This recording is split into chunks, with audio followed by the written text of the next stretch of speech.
واخيرا لقيت الايس كريم الترند اليومين دول من شركة فرايداي. ايس كريم كومبو بالفانيليا والكراميل، سعرها عامل 10 جنيه. الايس كريم من انتاج شركة جمعة لتصنيع الجيلاتي، وعشان كده يعني اسم الايس كريم متسمي على اسم صاحب الشركة. يعني هما مش مختارين اسم كده خلاص. هنفتح بقى الايس كريم، وزي ما انتوا شايفين ده شكل الايس كريم.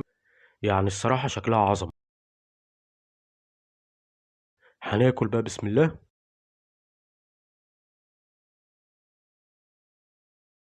هناكل حتة كمان. يعني الصراحة طعم الايس كريم خطير. يعني ميكس الفانيليا مع الكراميل طعمها خطير. يعني الصراحة تقييمي للآيس كريم 9 من 10. تعال أقول لك على أفضل بديل مصري لشيبسي شيتوس. معانا شيبسي جاكور كريسبي بطعم الجبنة الشيدر، سعره عامل 5 جنيه. هو أصلا السعر مكتوب على الكيس، فحاجة كويسة جدا. الشيبسي من إنتاج شركة ايجيبت فودز. هنفتح بقى الكيس، وزي ما انتوا شايفين دي الكمية. فالصراحة كمية محترمة جدا بالنسبة لسعره.